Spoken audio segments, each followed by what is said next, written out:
Hello friend, welcome to RRB math 94। दोस्तों, आज की वीडियो में हम लोग देखेंगे ALP CBT1 test series number 1। दोस्तों, आज हमारी पहली वीडियो होगी। दोस्तों, हम डेली बाय डेली एक वीडियो अपलोड करेंगे। दोस्तों, इस टेस्ट सीरीज में 20 क्वेश्चन है और 20 क्वेश्चन का हम लोग सॉल्यूशन करने वाले हैं और ये सॉल्यूशन दोस्तों हमारा डेली चलेगा। ठीक है। अगर दोस्तों आप एएलपी CBT1 की तैयारी करें तो आपके लिए वीडियो बहुत ही महत्वपूर्ण होगी। तो दोस्तों, सबसे पहले अगर चैनल पर नए हो तो चैनल को सब्सक्राइब करके बेल आइकन को प्रेस कर दीजिए ताकि जो भी वीडियो मैं अपलोड करूं सबसे पहले आपके पास नोटिफिकेशन पहुंचे। तो चलिए क्वेश्चन को पहले देखते हैं। पहला क्वेश्चन यहाँ पे देखते हैं क्या है। पहला क्वेश्चन यहाँ पे दे दिया है कि 4 भिन्न असंरेखी बिंदुओं से कितनी सीधी रेखाएं खींची जा सकती है। 4 असंरेखी बिंदु है। पहला क्वेश्चन देखेंगे यहाँ पे 4 असंरेखी बिंदु। यहाँ पे मान लीजिए एक बिंदु यहाँ पे है, एक बिंदु यहाँ पे है। ये 4 असंरेखी बिंदु हो गया। यहाँ से अगर हम देखें तो यहाँ से एक रेखा यहाँ से खींचा जाएगा, यहाँ से एक रेखा यहाँ पे, तो यह 2 रेखा हो गया, 3 रेखा हो गया, 4 रेखा हो गया, एक 5 रेखा होगा और यहाँ पे एक 6 रेखा हो गया। तो यहाँ पे कितनी रेखाएं खींची जा सकती है? 6 रेखाएं खींची जा सकती है। कितनी रेखाएं? 6 रेखा। ये यहाँ से मिलेगा। कितनी रेखाएं? 6 रेखाएं खींची जा सकती है। ठीक है। चलिए अगला क्वेश्चन देखते हैं। अगला क्वेश्चन यहाँ पे दे रखा है कि त्रिभुज ABC में AD कोण A का आंतरिक समद्विभाजक है और भुजा BC को D में मिलाता है तथा BD 5 सेमी, BC 7.5 सेंटीमीटर है। तो AB अनुपात AC है। मतलब इसका मान आपको बताना है। यहाँ पे मान लीजिए त्रिभुज ABC है। ये A है, B है और C है और यहाँ पे आपका AD है जो BC पर यहाँ पे काटता है। यहाँ पे दे दिया है BD 5 सेंटीमीटर है। तो BD आप रखेंगे 5 सेंटीमीटर रखेंगे। BC दिया है 7.5, यानी यहाँ से यहाँ तक की दूरी दिया है 7.5 सेंटीमीटर। तो DC हम ज्ञात करेंगे तो ये पूरा दूरी में से ये 5 सेंटीमीटर घटा देंगे तो ये हो जाएगा 2.5 सेंटीमीटर। यहाँ से यहाँ तक की दूरी यहाँ पे 2.5 सेंटीमीटर। अब यहाँ पे पूछा है क्वेश्चन में AB अनुपात AC। AB अनुपात AC पूछा है, यानी AB अनुपात AC। AB यहाँ पे होगा। अब यहाँ पे जो वैल्यू AD होगा, BD होगा वही यहाँ पर होगा और यहाँ पे 2.5 है तो यहाँ पे 2.5 सेंटीमीटर हो जाएगा। अब यहाँ से AB कितना है? 5 है और ये कितना है? 2.5 AC है। ठीक है। अब इसको हम काटेंगे। पहले दशमलव को अगर यहाँ से हटाएंगे तो यहाँ पे 0 बढ़ जाएगा। यहाँ से काटेंगे, 5 से काटेंगे तो 5 × 25 हो गया। सॉरी, 25 से काट दीजिए, 25 से कम 25 और 25 दूना 50। कितना हो गया? 2:1 हो गया।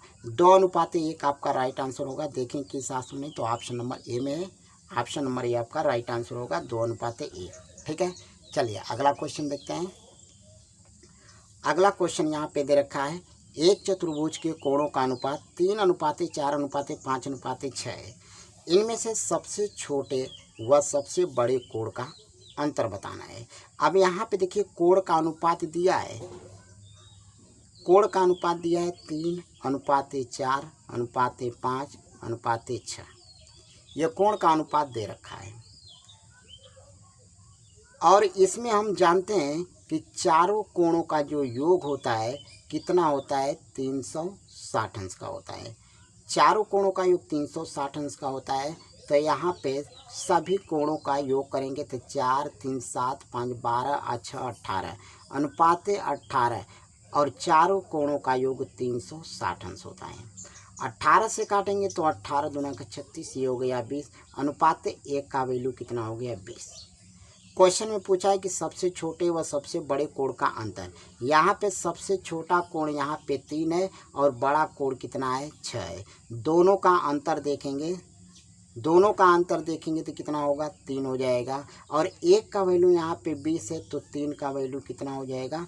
तो 60 हो जाएगा। 60 अंश आपका राइट आंसर होगा। देखेंगे किस ऑप्शन में, तो ऑप्शन नंबर बी में है। ठीक है। चलिए अगला क्वेश्चन देखते हैं। अगला क्वेश्चन यहाँ पे दे रखा है चौथा नंबर का क्वेश्चन। चलिए चौथा नंबर का क्वेश्चन देखते हैं। यहाँ पे चौथा नंबर का क्वेश्चन दिया, एक वर्ग के विकर्ण की लंबाई 10 सेंटीमीटर है, इस वर्ग का क्षेत्रफल ज्ञात कीजिए। देखिए विकर्ण दे रखा है आपका, विकर्ण कितना दिया है 10 सेंटीमीटर विकर्ण दिया है, वर्ग का क्षेत्रफल बताना है। तो वर्ग का क्षेत्रफल बराबर होता है, वर्ग का क्षेत्रफल बराबर 1/2 गुणे विकर्ण का स्क्वायर होता है, विकर्ण का कर देंगे स्क्वायर। तो यहाँ पे 1/2 विकर्ण आपका 10 है और 10 का स्क्वायर कर देंगे तो 100 हो जाएगा। 2 से काटेंगे 100 को, 50 बार में करेगा, कितना हो गया 50 से कम 50 वर्ग सेंटीमीटर आपका राइट आंसर होगा। देखेंगे किस ऑप्शन में है, तो ऑप्शन नंबर सी में है, ऑप्शन नंबर सी आपका राइट आंसर होगा। ठीक है, चलिए नेक्स्ट क्वेश्चन देखते हैं। क्वेश्चन नंबर 5, क्वेश्चन नंबर 5 आपका दे रखा है,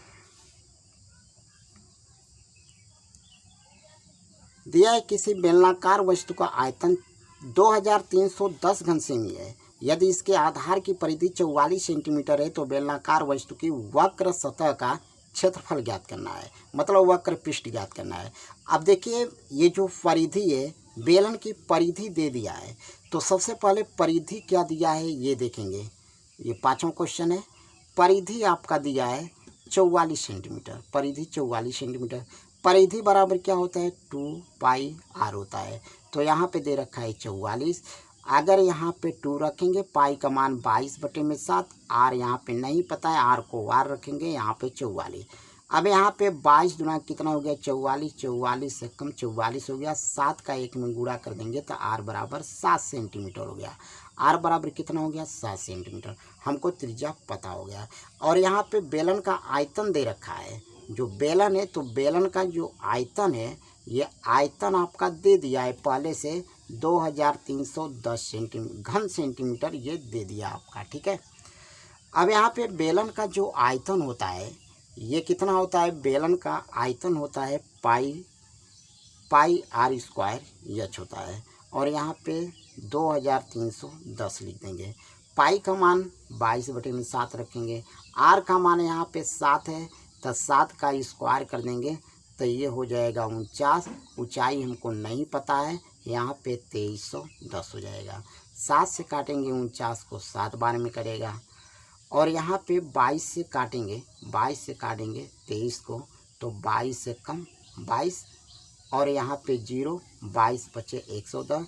7 से अगर काटेंगे तो 7 1 कम 7, यहाँ पर हो जाएगा 7 1 कम 7, और 7 बचे 35, कितना हो गया 15 हो गया। तो यहाँ पे जो एच बराबर निकल के आया कितना 15 सेंटीमीटर, ये ऊंचाई 15 सेंटीमीटर हुआ। क्वेश्चन में पूछा है वक्र पृष्ठ का क्षेत्रफल, यानी बेलन का वक्र पृष्ठ पूछा है, तो यहाँ पे ये लगाएंगे बेलन का वक्र पृष्ठ वाला फार्मूला। बेलन का वक्र पृष्ठ क्या होता है 2πrh, 2πrh, तो 2 को 2 रखेंगे, पाई का मान 22/7 रखेंगे, त्रिज्या आपका 7 दे रखा है, ऊंचाई दिया है 15, 7 से 7 कटेगा और यहाँ पे गुणा कर लेंगे, तब 22 दूना 44, 44 का 15 में गुणा करेंगे, कितना हो जाएगा 660, 660 वर्ग सेंटीमीटर आपका राइट आंसर होगा। देखेंगे किस ऑप्शन में है, तो ऑप्शन नंबर ए में है, ऑप्शन नंबर ए आपका राइट आंसर होगा। ठीक है, चलिए अगला क्वेश्चन देखते हैं। क्वेश्चन नंबर 6, क्वेश्चन नंबर 6 हम देखेंगे यहाँ पे 6वां क्वेश्चन, ये दिया है 2x, चलिए हम इसको पहले लिख लेते हैं। यहाँ पे 2xy और यहाँ पे दे रखा है 3x + 4y और -5z है, और यहाँ पे लिखा है 5yz, 2x - 3y है, इसका योग बताना है, तो यहाँ पे प्लस कर देंगे। अब 2xy का 3x में गुणा करेंगे तो 2x², 2 3 6, यहाँ पे 6x² हो जाएगा। फिर इसका इसमें गुणा करेंगे तो 2 चौके 8xy² हो गया, 2xy का 5z में करेंगे तो -2 × 10xyz हो गया, 5yz का इसमें करेंगे तो +10xyz, 5yz का 3y में करेंगे तो -5 3 15y²z, यहाँ से -10xyz है +10xyz, ये कट गया। यहाँ पे बचेगा 6x² Y plus 8x² minus 15y² यही आपका राइट आंसर होगा। देखेंगे किस ऑप्शन में, तो ऑप्शन नंबर बी में है। ऑप्शन नंबर बी आपका राइट आंसर होगा। ठीक है, चलिए नेक्स्ट क्वेश्चन देखते हैं। 7वां क्वेश्चन देखेंगे। यहाँ पे 7वां क्वेश्चन दे रखा है 1 - 10² 45 अंश। 1 - 10² 45 अंश यहाँ पे दिया है, बटे 1 + 10² 45 अंश। अब हम यहाँ पे जानते हैं कि 1 + 10 45 अंश का मान 1 होता है, 1 का स्क्वायर 1 ही होगा। यहाँ पे माइनस है, माइनस रखेंगे। नीचे में 1 + 10 45 अंश का मान 1, 1 का स्क्वायर 1। यहाँ पे 1 में से 1 गया 0, बटे में हो गया 2। 2 से भाग करेंगे 0 में, कितना हो गया 0। 0 आपका राइट आंसर होगा। देखेंगे किस ऑप्शन में है, तो ऑप्शन नंबर बी में है। ठीक है, चलिए अगला क्वेश्चन देखते हैं। Question number 8। क्वेश्चन नंबर 8 दे रखा है 5, 7, 9।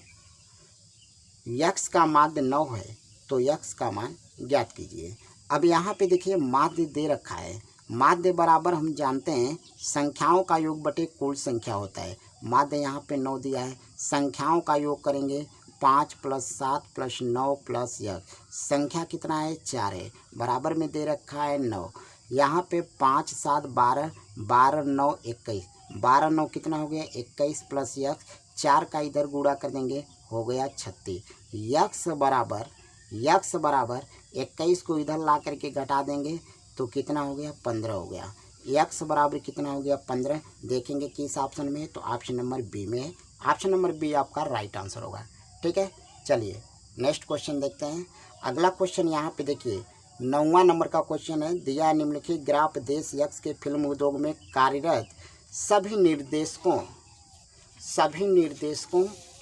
क्वेश्चन यहाँ पे दिया है। इसके बाद सभी निर्देशकों के मूल जन्म स्थान पर आधारित विवरण को दर्शाता है। अब यहाँ पे ये ग्राफ आपका दे दिया है, ये जो ग्राफ है, ग्राफ दे दिया है और इसी ग्राफ में दिया है कि चीन व अमेरिका महाद्वीप में जन्मे निर्देशकों की संख्या का अनुपात बताना है, मतलब चीन और अमेरिका। तो यहाँ पे देखिए इसमें ये चीन है और अमेरिका यहाँ पे है। चीन का 27 है, अमेरिका का 54 है। दोनों का अनुपात हमको बताना है। तो ये आपका जो क्वेश्चन है 9 नंबर का है। चीन का बताना है, चीन का अनुपात। इसके बाद अमेरिका महाद्वीप का बताना है, ये है अमेरिका महाद्वीप का।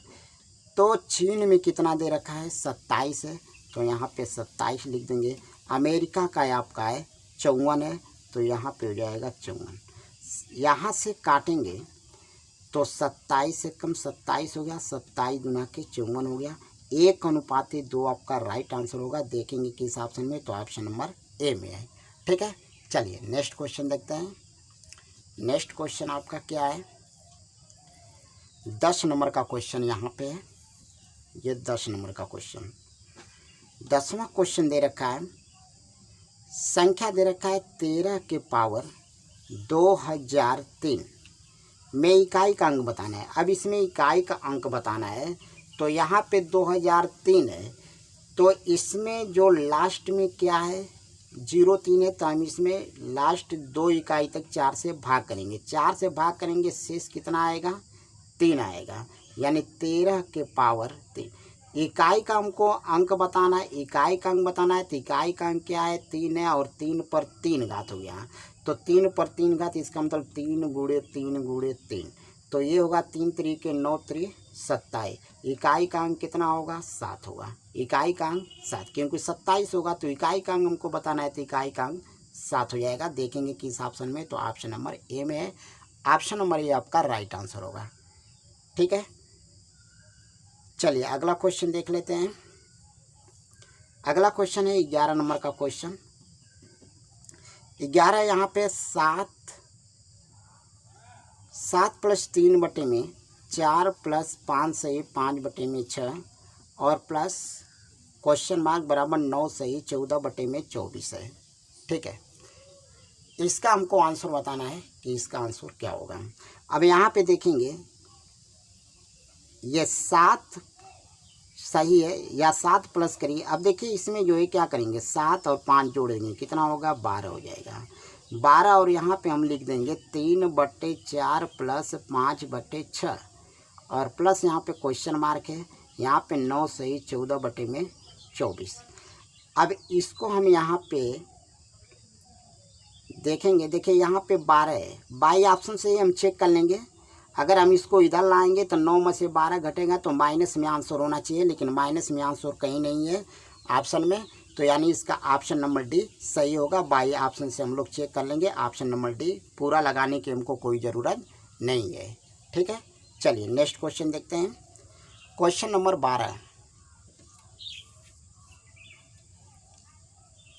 12 नंबर का क्वेश्चन यहाँ पे दे रखा है। चलिए 12 नंबर का क्वेश्चन दिया है 3/5 और यहाँ पे दे रखा है इसके पावर में 3 है, यहाँ पे 3/5 पावर में -6 है, बराबर में 3/5 और इसके पावर में 2x - 1 है। हमको x का मान बताना है, इसमें x का मान बताना है। तो यहाँ पे देखेंगे, यहाँ पे दोनों का, यहाँ पे 3/5 3/5, आधार क्या है, समान है। जब आधार समान रहते हैं घाते क्या होता है, जुड़ जाता है। तो यहाँ पे 3/5 हो जाएगा और 3 - 6 है तो 6 में से 3 गया, -3 हो जाएगा यहाँ पे। और यहाँ पे 3/5 के पावर 2x - 1। अब यहाँ से 3/5 बराबर में है, आधार बराबर है तो घात को भी बराबर कर लेंगे, तो -3 बराबर 2x - 1 हो जाएगा। 1 को हम इधर भेज देंगे, 1 को क्या कर देंगे, इधर भेज देंगे, तो कितना हो जाएगा, -3 + 1, -3 + 1 बराबर 2x हो गया। तो 3 में से 1 घटाएंगे, -2 और बराबर 2 है, 2 है, 2 को इधर ला देंगे, बटे में हो जाएगा, बराबर यहाँ पे बचेगा -1, यानी x बराबर कितना होगा, -1। -1 आपका राइट आंसर होगा। देखेंगे किस ऑप्शन में, तो ऑप्शन नंबर सी में है, ऑप्शन नंबर सी आपका राइट आंसर होगा। ठीक है, चलिए अगला क्वेश्चन देख लेते हैं। क्वेश्चन नंबर यहाँ पे है 13 आपका क्वेश्चन। 13 नंबर का क्वेश्चन क्या दे रखा है, ये दिया है 216 तथा 288 का महत्तम समापवर्त क्या होगा। इसका महत्तम समापवर्त हमको निकालना है। तो 216, यहाँ पे 216 है और 288 है, तो हम जानते हैं कि म से होता है यानी HCF होता है, HCF यानी हाईएस्ट कॉमन फैक्टर। तो इसमें सबसे बड़ी संख्या देखेंगे, बाई ऑप्शन से ही चेक करेंगे। सबसे बड़ी संख्या वह देखेंगे कि जो 216 और 288 को काट देगा। अब ये 12 भी काट देगा 216 को, 288 24 भी काट देगा, लेकिन ये छोटी संख्या है 84 नहीं काटेगा। 72 बड़ी संख्या है, 72 से काटेंगे, ये जो है 216 288 कट जाएगा, तो 72 आपका राइट आंसर हो जाएगा। ठीक है, यानी ऑप्शन नंबर डी आपका राइट आंसर होगा। ठीक है, चलिए नेक्स्ट क्वेश्चन देखते हैं। अगला क्वेश्चन दे रखा है 3 बक्सों का वजन 4, 5 और 11 किलोग्राम है। निम्नलिखित में से कौन सा इन बक्सों के किसी भी संयोजन का किलोग्राम में कुल वजन नहीं हो सकता है, कुल वजन नहीं हो सकता। अब यहाँ पे देखिए, यहाँ पे हमको माइंड का यूज करना है। यहाँ पे 4 है, 5 है, 11 है। अगर 4 और 11 को जोड़ते हैं तो 4 और 11 कितना हो जाएगा, 15 हो जाएगा। 5 और 4 को जोड़ेंगे तो कितना हो जाएगा, यहाँ पे 9 हो जाएगा। 11 5 को जोड़ेंगे तो कितना हो जाएगा, 15 हो जाएगा। ठीक है, 5 और 11 को जोड़ेंगे तो कितना हो जाएगा, 16 हो जाएगा। अब इसमें देखिए इन तीनों के योग से यहाँ पे क्या क्या आ सकता है, 15 आ सकता है, हाँ यहाँ पे 15 आ सकता है, 9 आ सकता है, सॉरी यहाँ पे 15 हो गया है, 16 आ सकता है। अब इसमें से क्या नहीं आ सकता है, और यहाँ पे अब तीनों को जोड़ देंगे, 5 6 9 11, यहाँ पे देखिए 20 भी आ सकता है। ठीक है, तो 20 भी हो सकता है, 16 हो सकता है। अब इसमें से ये बताना है कौन संख्या नहीं है, तो यहाँ पे 20 हो सकता है, 15 हो सकता है, 16 भी हो सकता है, 17 नहीं हो सकता है। 17 आपका राइट आंसर होगा। ठीक है।